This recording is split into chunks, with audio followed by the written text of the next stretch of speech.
Today we're going to work on our Nesting Bird Survey AI edition.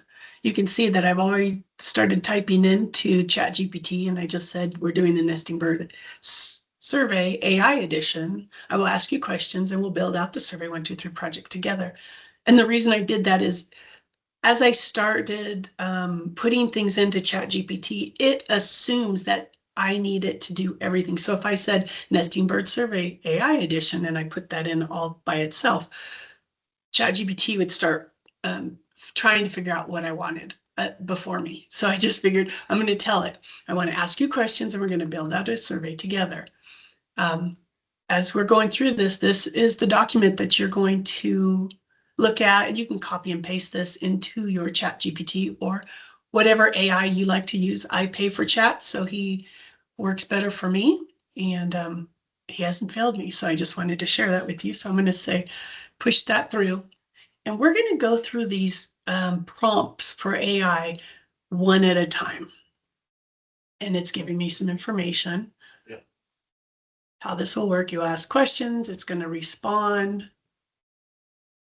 We'll think ahead by usability, all of this information. So now that I pay for him, he likes to tell me how to work better. Pick one of these entry points. And so for me, I already have the list that I want to use. So I'm just going to copy and paste. Because I don't use Survey123's AI, and a lot of you don't yet, because we need to get permission from the powers that be to let that AI come behind firewalls. So I'm telling it exactly what I'm doing. I said, I'm not using the Survey123 AI. Can you help me? And then I'm going to say, see, it's starting to throw things in there automatically. I'm not ready for that. So I said, what questions should I ask for Survey123 about nesting birds in California? Because I want to tell it what I want it to start doing for me.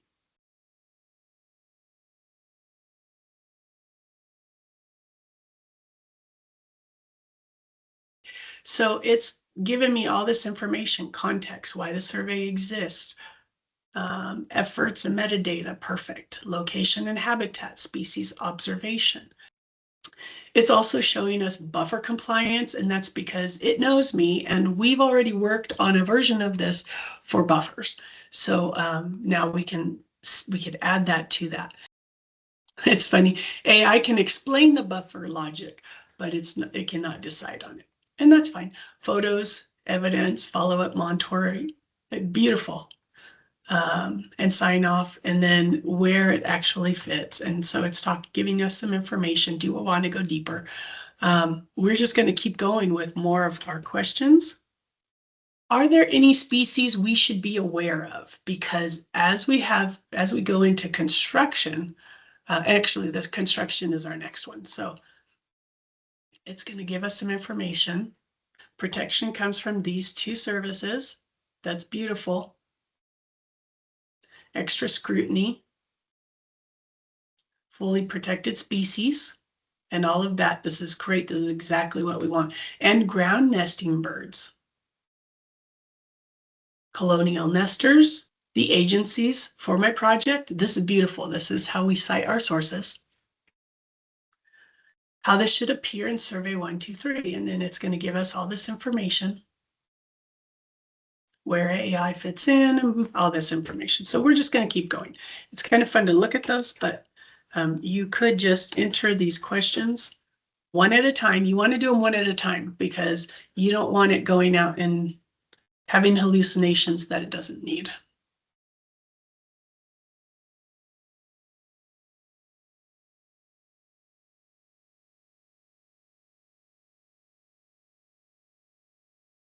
And it's giving our typical buffer sizes. These are beautiful.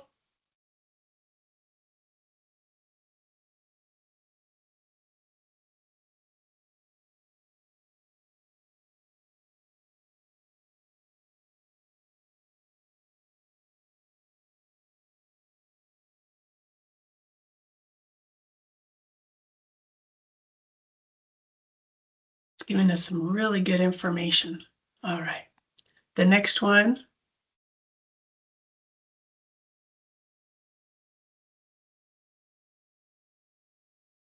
If birds are nesting, how many days do I need to wait before revisiting for inactive species? And then it says there's no real matrix.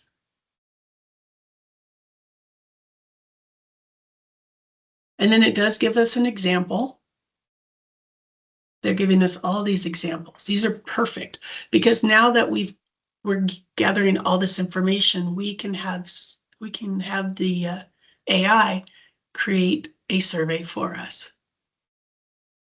And then since it's already kind of given us buffers for species, we don't have to do this next one, but I'm going to add it just because when I did this the very first time, it gave me a really nice list.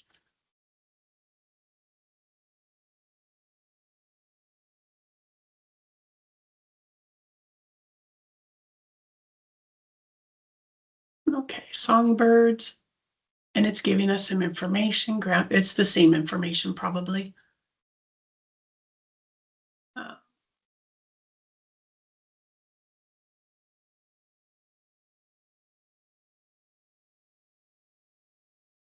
And you can tell there's a lot of information here. Okay, songbirds, raptors, special status. Special status is probably our eagles. That's how it put those together for me the last time. What are common nesting bird categories? Oh, it's already told us that. So you can see that my sheet it's not really necessary anymore because it's smart, and mine is anyway, smart enough to figure these out ahead of time.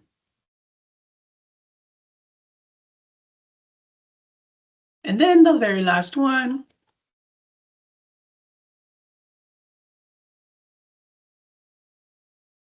And can you cite your sources?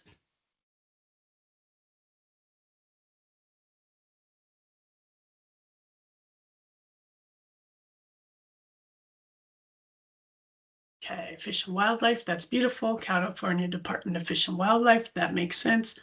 This one makes sense. Sequa.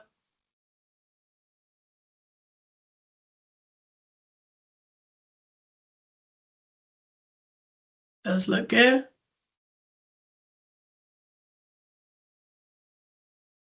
Okay, so we do that because if there's something that gets in there, we can say, can you remove anything from that, from a source that's not highly regulated?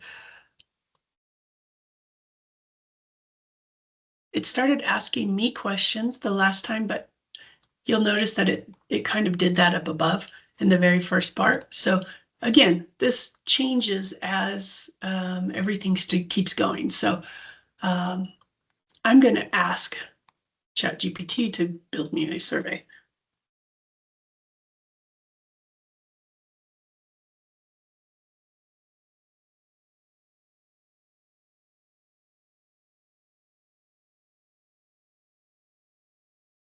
Now I say, can you build me a Survey123 in a table format? Because my ChatGPT has a hard time doing an Excel file. So if I just say put it in a table, I can cut and paste that over.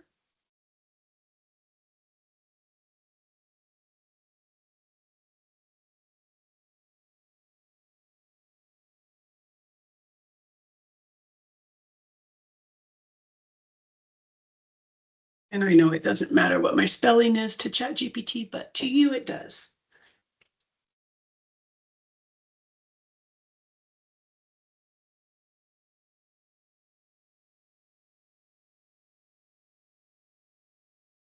And as it's working, you can see it's doing required and relevant calculations, constraints, constraint messages, and some other things way over here you can't see yet.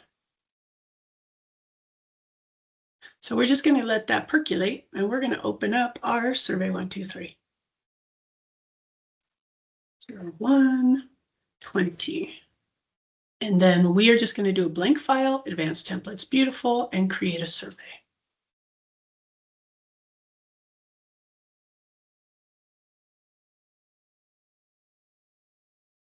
I'm going to move these just for now. And I'm going to go in and see how it says sheet 1. I don't know if there is a copy right here. Okay, so we just did a copy. What I'm going to do is I'm going to make a sandbox, and I'm going to move it to the end. Sheet 1 is a sandbox.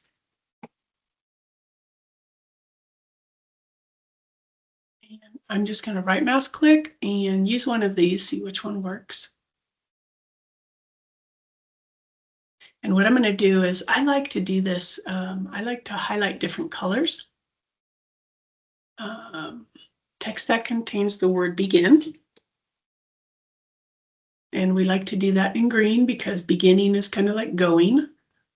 And then come back here again and say text that contains the word end, and those are stops. So we're going to put a red one. Beginning group, end group. So something I could do is I can, kind of go through here just so that I can see what's going on. Let's see. So we have begin group, end group, begin group, end group, all the way through.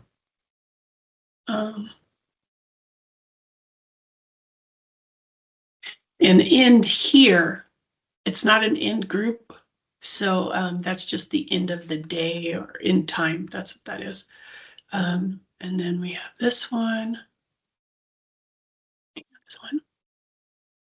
And we can use the same colors because we're just breaking it apart, so it's okay.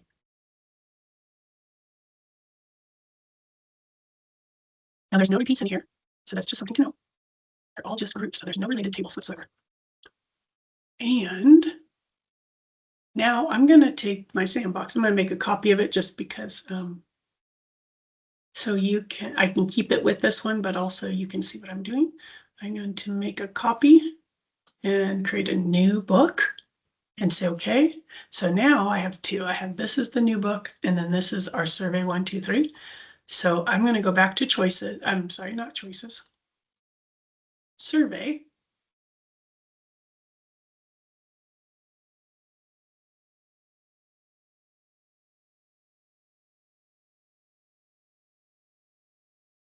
Okay, and then what I'm going to do is I'm going to break this apart.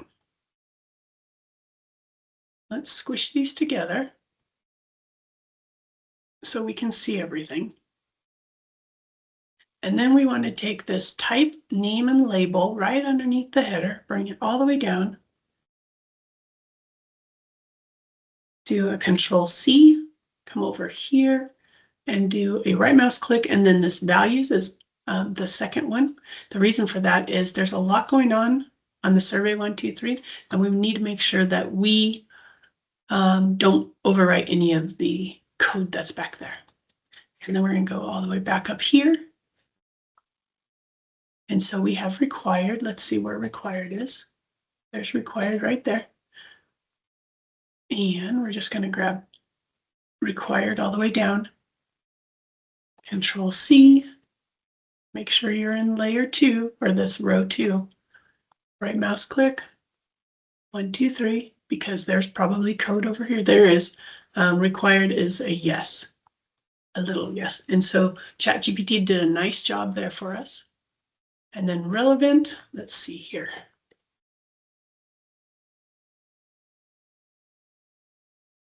Relevant.